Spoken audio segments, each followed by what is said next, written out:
ప్రభువైన యేసుక్రీస్తు నామంలో మీ అందరికీ శుభములు.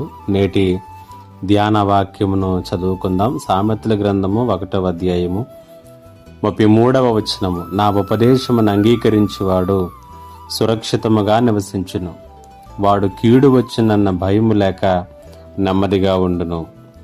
సర్వసాధారణంగా ఈ లోకంలో రాజకీయ నాయకులను, లేకపోతే గొప్ప గొప్ప వ్యాపారవేత్తలను, లేకపోతే ఉన్నతమైనటువంటి పదవులలో ఉన్నటువంటి వారిని మనం చూసినప్పుడు వారు బయటికి వచ్చినా ఎక్కడికి వెళ్ళినప్పటికీ కూడా నిత్యము భద్రత కలిగినటువంటి విధానంలో వారు దేని భయము కూడా లేకుండా ముందుకు కొనసాగుతూ ఉంటారు. ఎవరి భయము లేకుండా అనేక మంది సెక్యూరిటీ మధ్యలో దాదాపుగా 2 అంచెల భద్రత నడుమ వారు ముందుకు కొనసాగుతూ ఉంటారు. సామాన్యులకు అలాంటి భద్రత ఏది కూడా ఉండదు.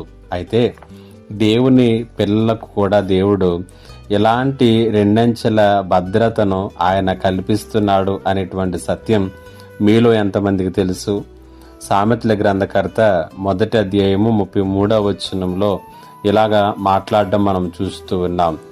నా ఉపదేశమును అంగీకరించి వాడు సురక్షితముగా ఉండును, కీడు వచ్చినన్న భయం లేక నెమ్మదిగా ఉండును అనేటువంటి మాటలు తెలియచేస్తున్నాడు. దేవుడు ఆయన పిల్లలకు 2 అంచెల భద్రతను కల్పిస్తాడంట.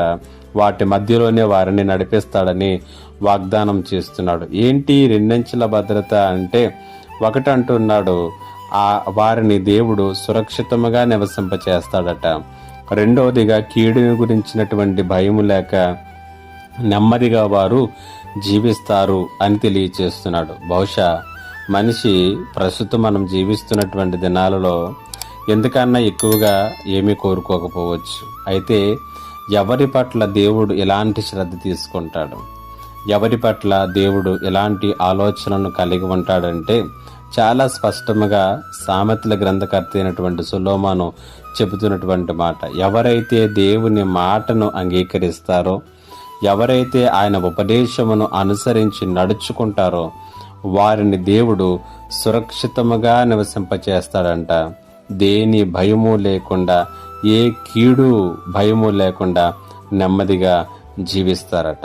దేవుడు వారికి ఇలాంటి 2 అంచెల భద్రతను కల్పిస్తాడు అనేటువంటి విధానాన్ని ఈ మాట ద్వారా మనం అర్థం చేసుకుంటూ ఉన్నాం. ఈ మాటలు వింటున్నటువంటి నీవు కూడా మనము దేవుని యొక్క వాక్యమును అంగీకరించినటువంటి ఆనవాళ్ళు, దానిని అనుసరించి నడుచుకుంటున్నటువంటి ఆనవాళ్ళు నీ జీవితంలో నువ్వు చూసుకోగలుగుతున్నావా?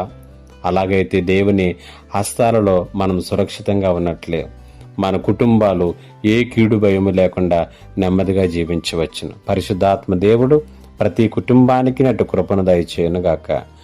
ఆమేన్. ప్రార్థన. మా దేవా, నీకు వందనాలు, స్తుతులు, స్తోత్రాలు. మా పట్ల మీరు తీసుకున్నటువంటి శ్రద్ధ, మీరు ఇస్తున్నటువంటి భద్రతను బట్టి నీకు వందనాలు. ఈ మాటల చేత ప్రతి ఒక్కరిని కూడా బలపరచమని యేసు నామములో అడిగి వేడుకొనుచున్నాను తండ్రి. ఆమేన్.